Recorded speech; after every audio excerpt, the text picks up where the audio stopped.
Good day. Welcome to Teacher Ariel TV.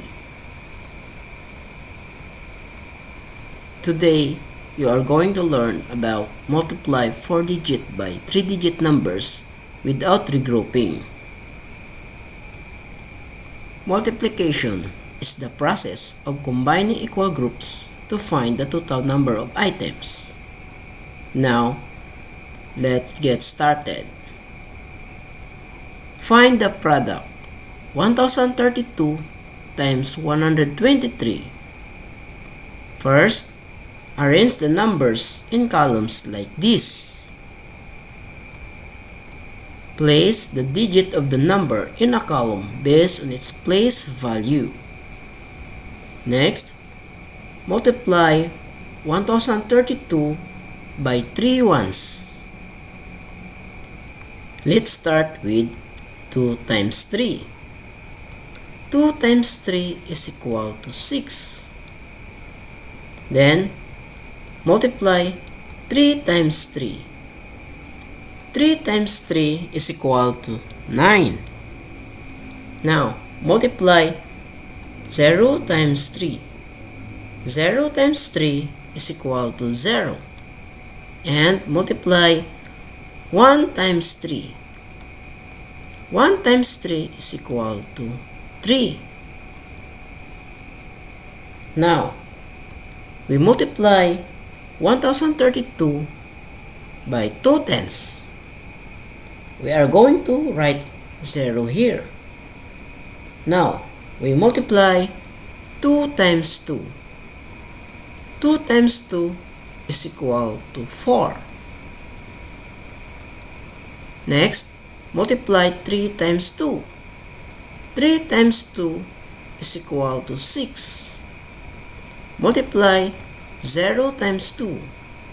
0 times 2 is equal to 0. And multiply 1 times 2. 1 times 2 is equal to 2. Now, we multiply 1032 by 100. We are going to put or write 2 zeros here. Now, we multiply 2 times 1.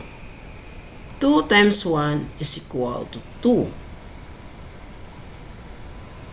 Now, we multiply 3 times 1. 3 times 1 is equal to 3. Now, we multiply 0 times 1. 0 times 1 is equal to 0. And we multiply 1 times 1. 1 times 1 is equal to 1. Now, let's add all the 3 partial products to obtain the final product. So let's start here. 6 plus 0 plus 0 is equal to 6. Let's add 9 plus 4 plus 0. 9 plus 4 plus 0 is equal to 13, which we regroup 100 and 3 tenths.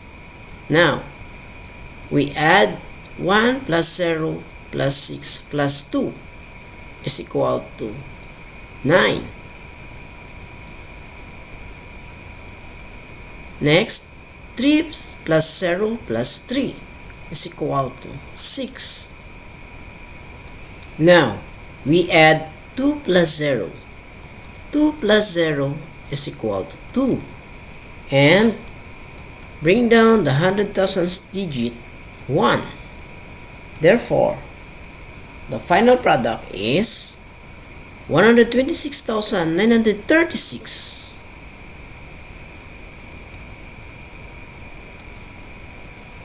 Another problem. Find the product 2,302 times 231. First, arrange the numbers in columns like this. Place the digit of the number in a column based on its place value.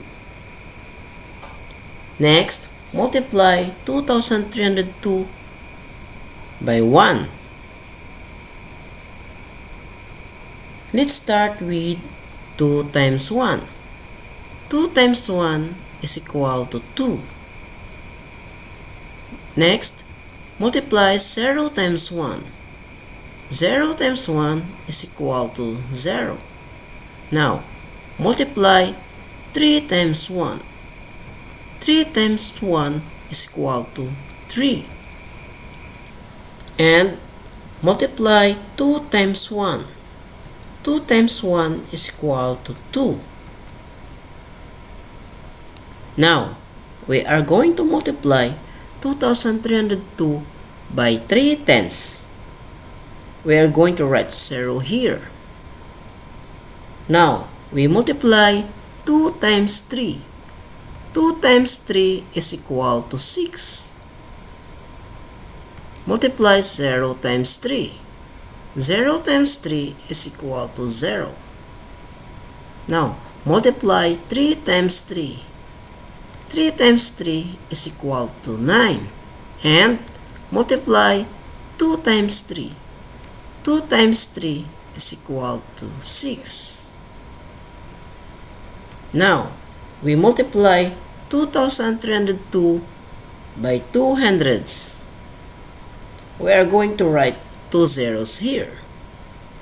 Now, we multiply 2 times 2. 2 times 2 is equal to 4. Multiply 0 times 2. 0 times 2 is equal to 0. Next, multiply 3 times 2. 3 times 2 is equal to 6. And multiply 2 times 2. 2 times 2 is equal to 4. Now, we are going to add all the 3 partial products to obtain the final product. Let's start with 2 plus 0 plus 0. 2 plus 0 plus 0 is equal to 2. Next, we are going to add 0 plus 6 plus 0. 0 plus 6 plus 0 is equal to 6. Next, let's add 3 plus 0 plus 4. 3 plus 0 plus 4 is equal to 7. Next, let's add 2 plus 9 plus 0. 2 plus 9 plus 0 is equal to 11, which we regroup 1 10,000 and 1,000. Now, we are going to add 1 plus 6 plus 6 is equal to 13, which we regroup 100,000 and 3 10,000s. And let's add 1 plus 4. 1 plus 4 is equal to 5. Therefore, the final product is 531,762. Quiz time! Let's answer this. You only have 20 seconds to answer. Find the product. Start now.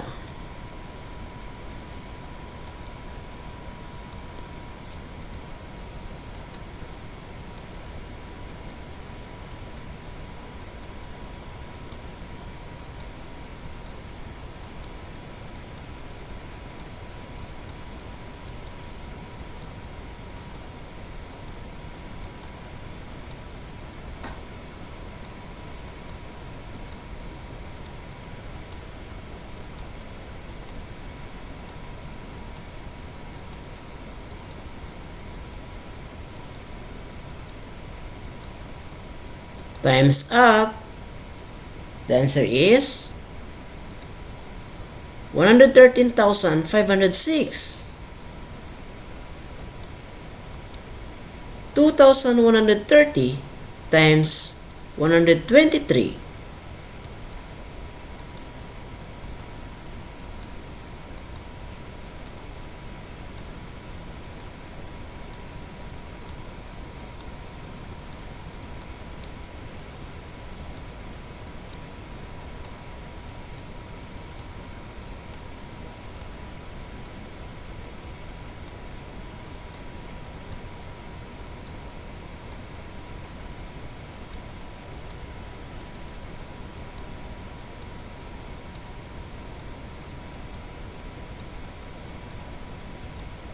times up.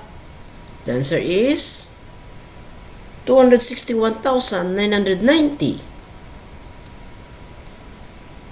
3,002 times 301.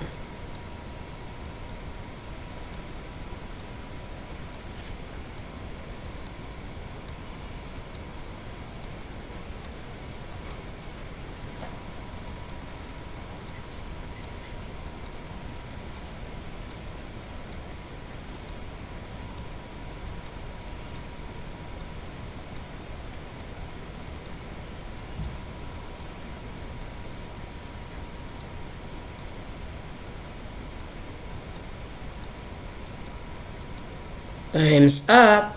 The answer is 903,602. 2,102 times 112.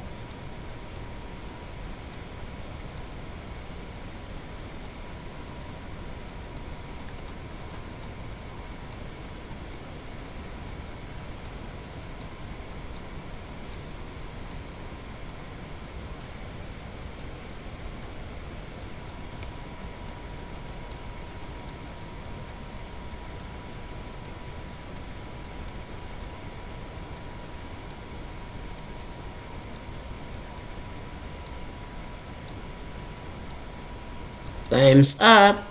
The answer is 235,424. 1,212 times 102.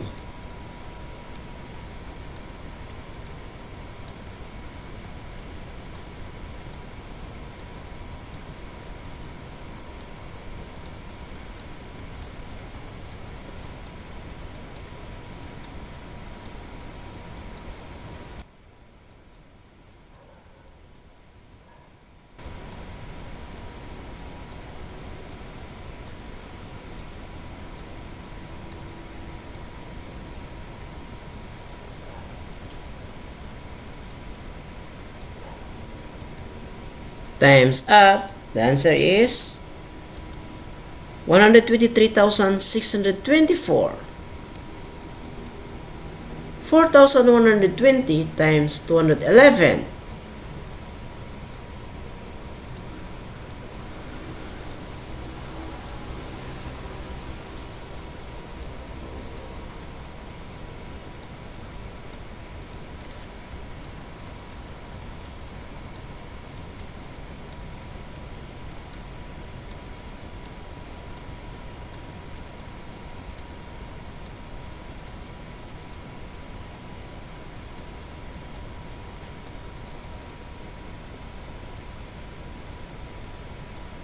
Times up.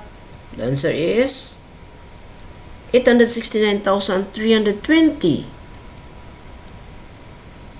1,234 times 120.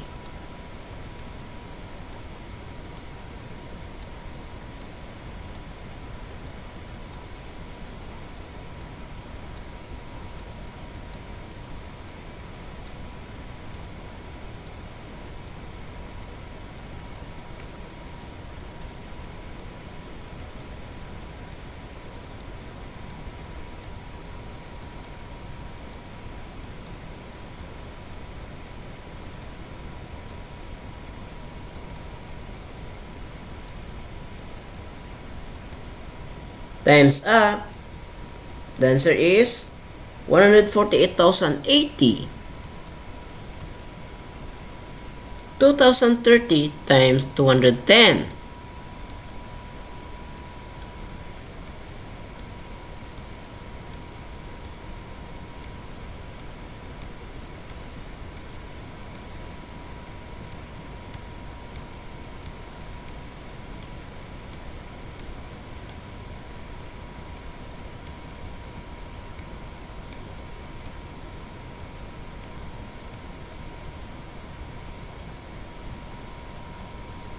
Times up.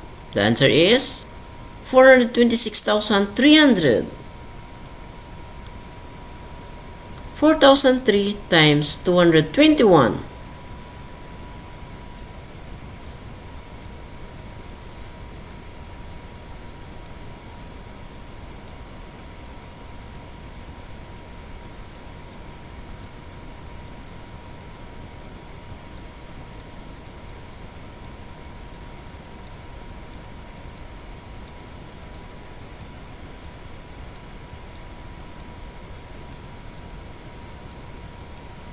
times up.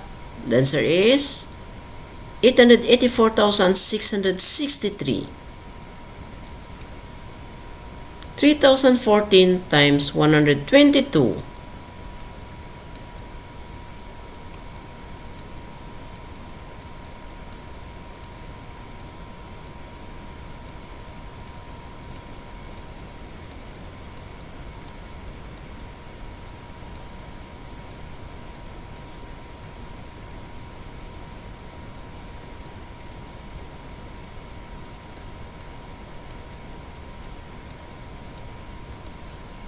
Times up.